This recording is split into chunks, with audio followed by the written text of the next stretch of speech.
So to really transform a society, new values have to percolate and then spread and finally become widely accepted. This is the realm of culture, and especially of the arts. Culture is the domain where the truly important struggles for the soul of a society take place. And cultural movements are a vital precedent to political, economic, and social change. Now, wrap your minds around this. The average American girl watches 5,000 hours of television before even entering kindergarten. As any woman will attest, good role models for women and girls in popular culture have long been harder to find than a comfortable high-heeled shoe, with many or most female characters being either utterly vapid, hysterically helpless, or demonically cruel. Women in prime time are typically white, beautiful, well-dressed, young, and extremely thin, reinforcing negative stereotypes for virtually all of the young girls who see them. For girls and young women of color, the chances of seeing their own identity reflected in any positive way have been nearly zero. As artists, too, women have been slow to achieve anything resembling economic parity. Though women in the U.S. typically earn 2/3 of what men do, in the arts, women only earn 1/4 the pay of their male counterparts. From a gender perspective alone, more than half of our human story is going untold and unacknowledged. Adding the perspectives of class and ethnicity, the majority of real-life human experience in this country is not being remotely reflected in most of our popular culture. But it's changing. Today, exploding from its birthplace in the South Bronx in the early 80s, hip-hop subculture has become the common currency of global youth. Now, while many of us from older generations may find it a puzzling or impenetrable culture, Sofia Quintero makes it possible for us to visit, experience, and even empathize with it through her writing. As Sofia notes, hip-hop is a form of cultural power, and whether that power is a force for progress or destruction depends on how people use it. Her hip-hop fiction reflects the honest and complex street experience of an urban subculture that's hardly been voiced in literature before. Her novels tell the stories of dynamic and connectable characters, people who are gifted with street smarts and grappling with the realities of a culture dramatically biased against them. And her stories come complete with a positive yet real role model for any color, shape, and age of female reader. I'm in the middle of one now, and it's a knockout. A writer, activist, educator, speaker, and comedienne, Sofia was born into a working-class Puerto Rican and Dominican family in the Bronx. A self-proclaimed Ivy League homegirl, she earned a BA in History and Sociology from Columbia and a master's degree from its prestigious School of International Affairs in 1992. After years of working on a range of policy issues, from multicultural education to police brutality to HIV/AIDS, Sofia was named by City Limits magazine as one of the new school of activists most likely to change New York. But Sofia's life took a turn when she decided to marry her activism with her prolific passion for storytelling. First, she wrote some award-winning screenplays, and then, under the pen name Black Artemis in 2004, Sofia wrote Explicit Content, the first hip-hop fiction with female protagonists. She has since released her second novel, Picture Me Rollin', and just this August, her third, called Burn. As one hip-hop reviewer wrote, "The streets, yearning for a servant of realness and truth in a language that speaks to all of us, celebrate the arrival of explicit content, eating up the pages as if it were the Last Supper." Sofia also writes under her own name, including her Chica lit novel, Divas Don't Yield, and other projects and anthologies. Now, on top of her prolific writing, Sofia and two colleagues co-founded Chica Luna Productions in New York to identify, develop, and support other women of color seeking to make socially conscious popular media. A truly revolutionary womanist of the hip-hop generation, it's my great joy to welcome to Bioneers an extraordinary woman who has so effectively, innovatively, and elegantly wedded art and activism, Sofia Quintero.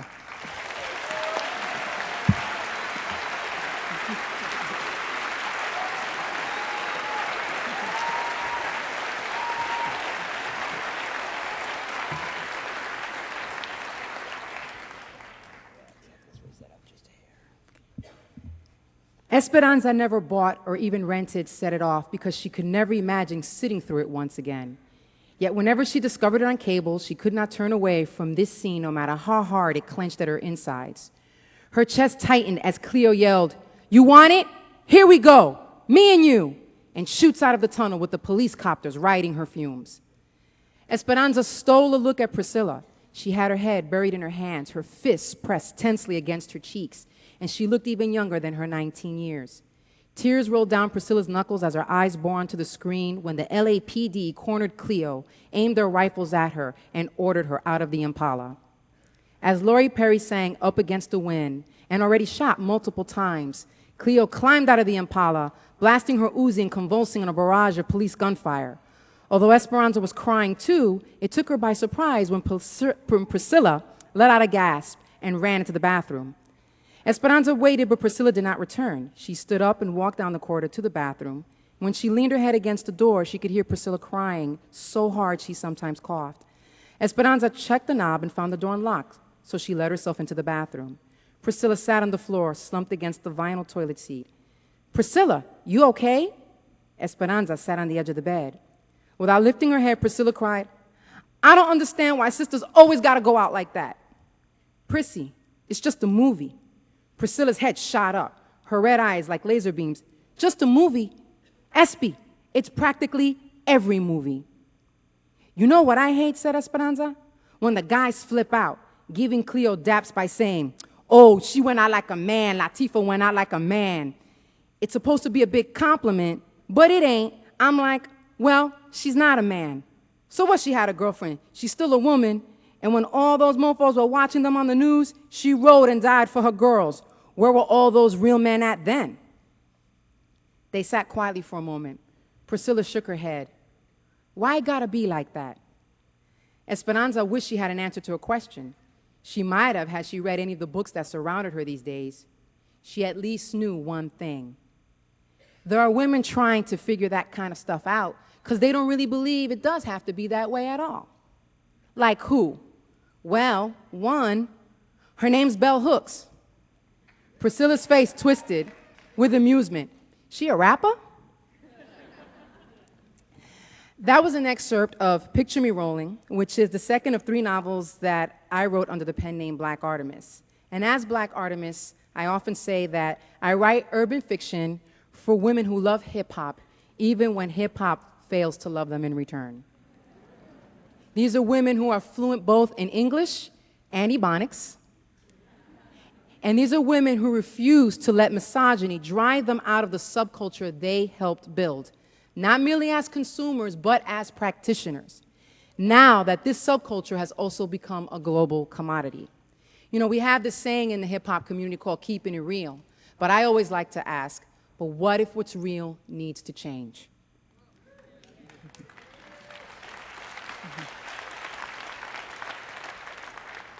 Well, women will keep it real because they're going to bring hip-hop subculture back to its roots in resistance, when it was a vehicle for personal change and social transformation and not a purveyor of oppressive ideologies by people against their own people. And I do firmly believe that it's going to be the women who are going to change it.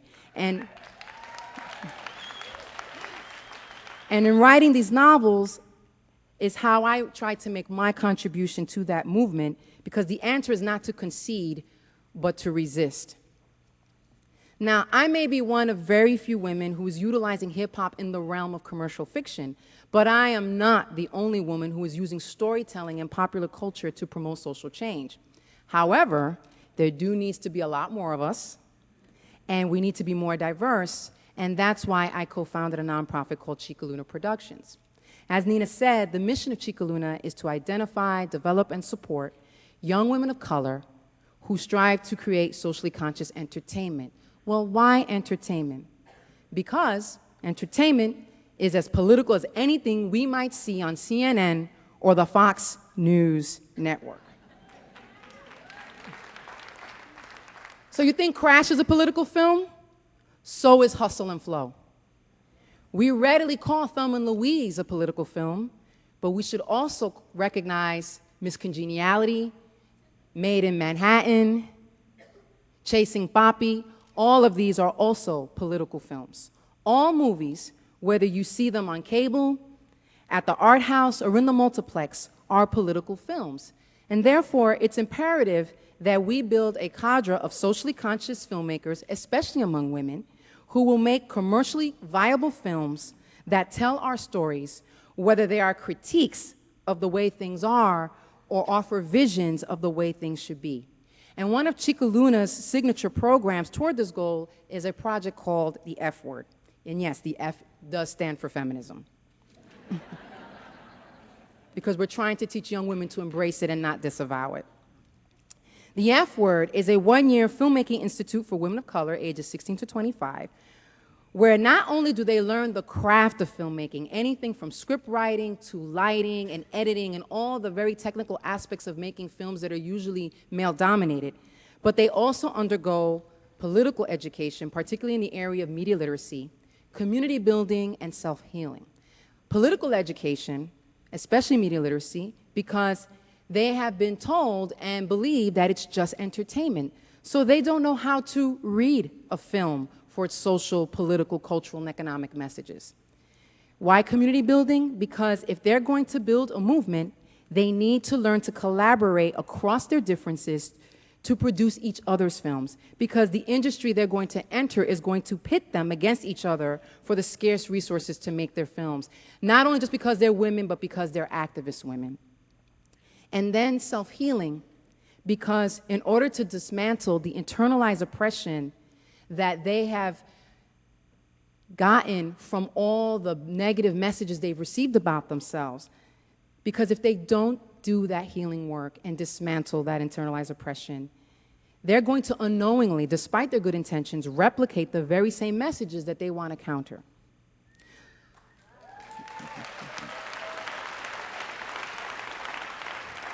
But there's another thing we say in the hip-hop community. I don't want to talk about it, I want to be about it. So the best thing to do is to screen one of these films by one of our F-Word graduates. Her name is Carly Beaumont, and she wrote and directed a film called I'm Not Here.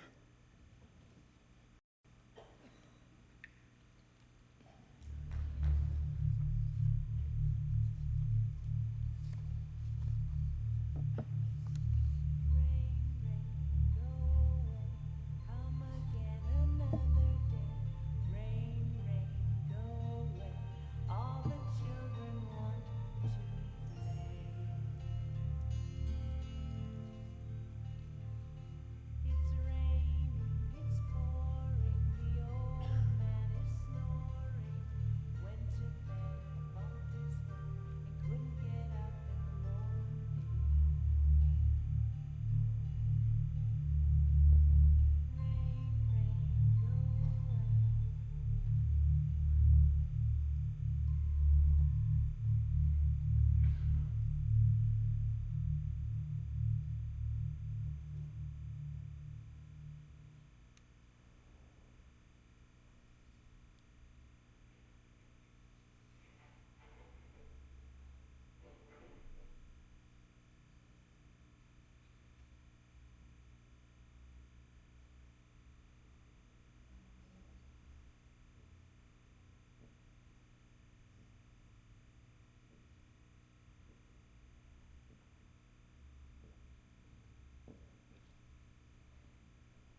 That's Carly Beaumont's very first film. And just to affirm you and assure you that the films produced by the young women in the F Word at Chica Luna range a variety of topics and carry different sensibilities and definitely take on different tones. So there are films about gentrification, there are films about first love, there have been dramas and comedies. And what they all have in common is that they have been universal stories told by young women of color. Because often, whenever you see a piece of popular media created by a woman, then automatically it's just for chicks. And the assumption is that there isn't something there for everyone. Same with people of color, same with queer folks.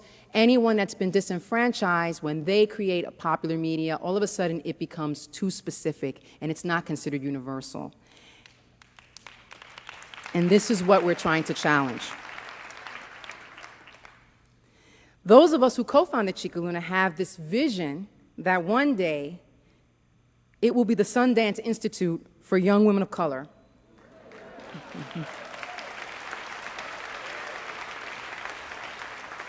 But not just any young women of color, but women of color who want to create commercially viable but socially conscious narrative films. We want the young women who want to create films like Girl Fight, not Chasing Poppy.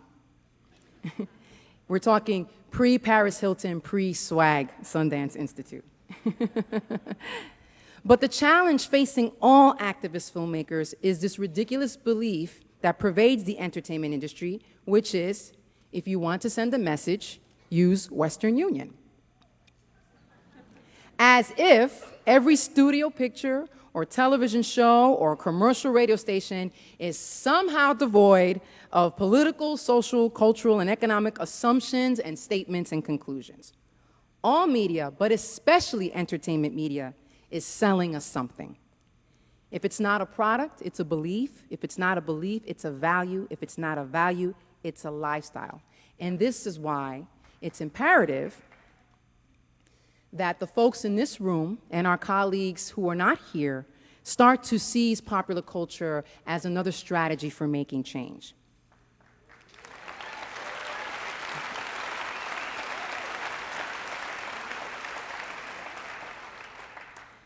This is why, after Chica Luna, I teamed up with my creative partner to create Sister Outsider Entertainment.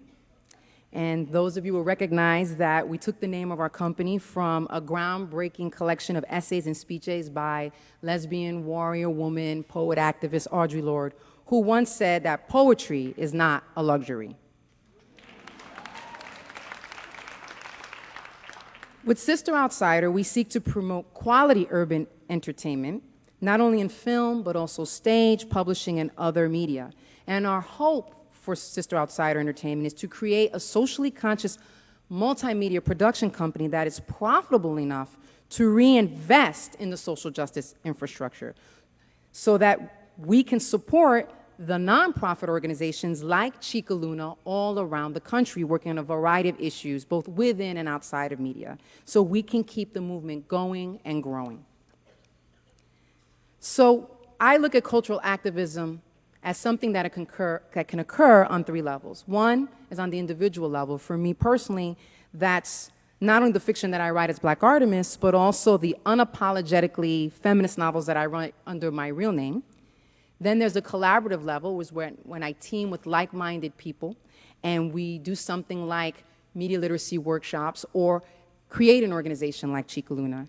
And then there's the entrepreneurial, such as the establishment of Sister Outsider Entertainment, because we need to seize the means of production and create our own work and not be reliant on the same systems that we're trying to change to get our messages out.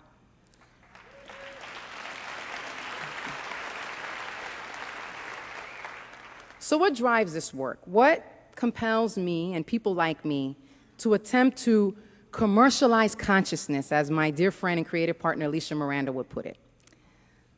Well, the biggest fuel comes from the activism that I engaged in preceding my novel writing career.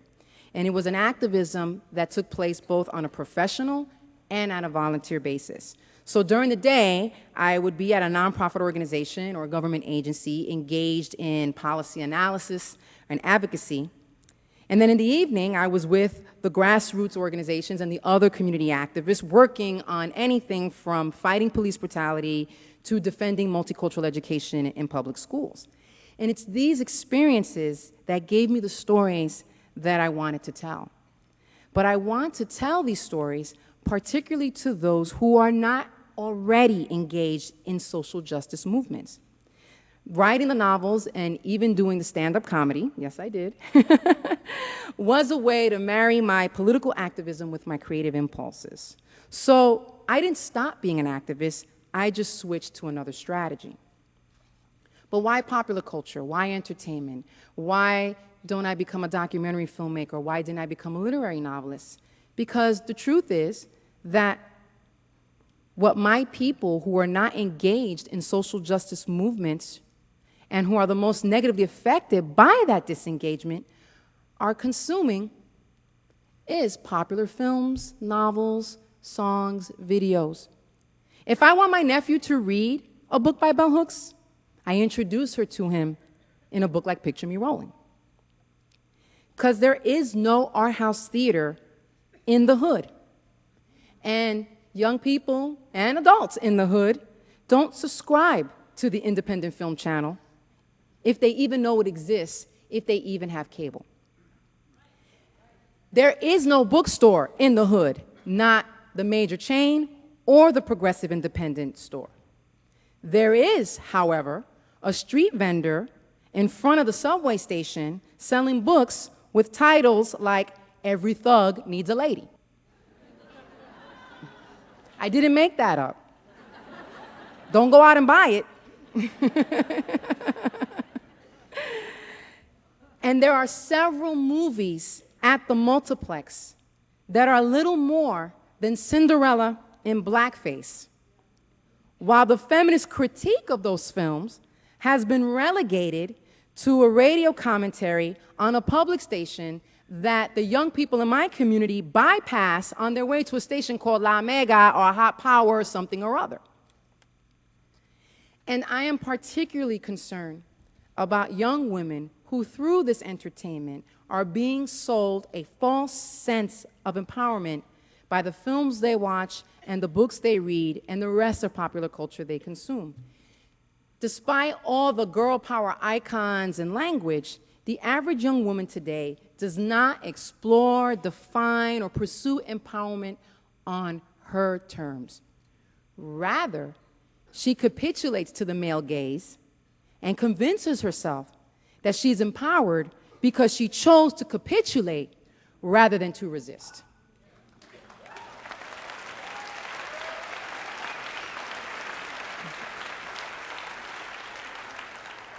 And why does she not resist? Because she's afraid. She should be afraid.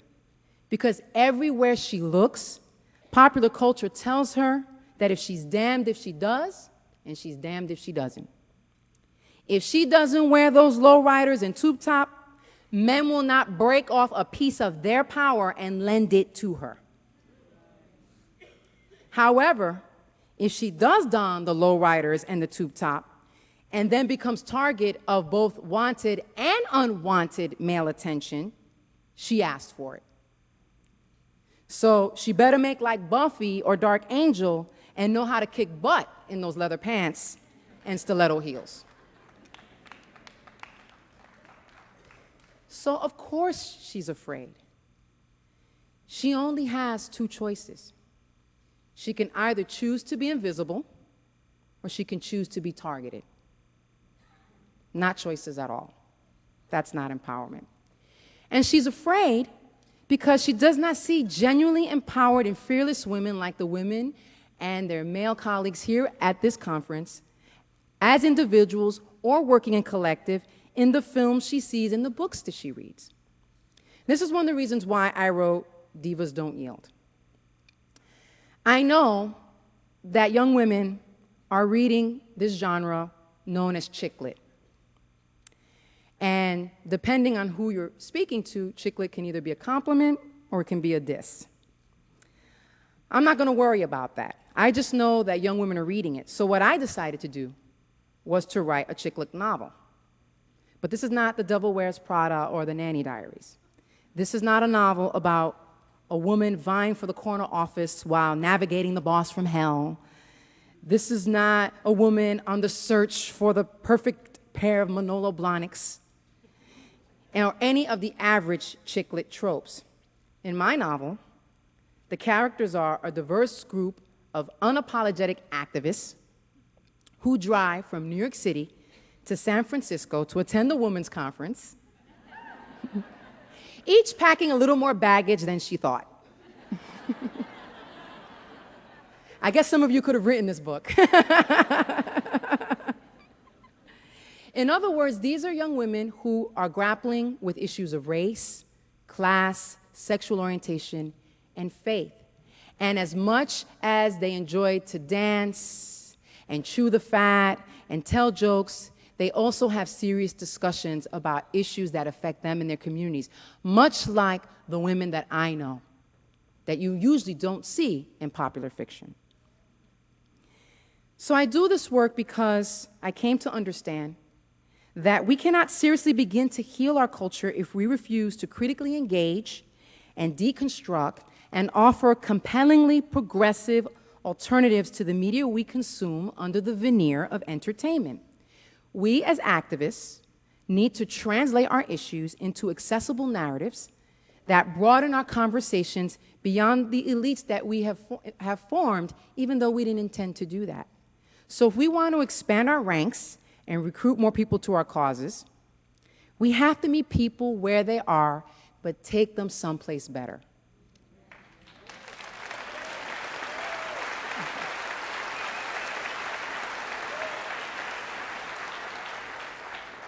And popular culture, films, novels, songs, and plays, and other kinds of forms is a very powerful way to do that. So I'm going to end with the words of a woman that many of us admire, that I've already mentioned because she said it best and much better than I ever could, Audre Lorde, who wrote, "For women then, poetry is not a luxury. It is a vital necessity of our existence. It forms the quality of the light within which we predicate our hopes and dreams towards survival and change, first made into language, then into idea, and then into more tangible action. Poetry is the way we help give name to the nameless so that it can be thought. The farthest horizons of our hopes and fears are cobbled by our poems, carved from the rock experiences of our daily lives." Thank you.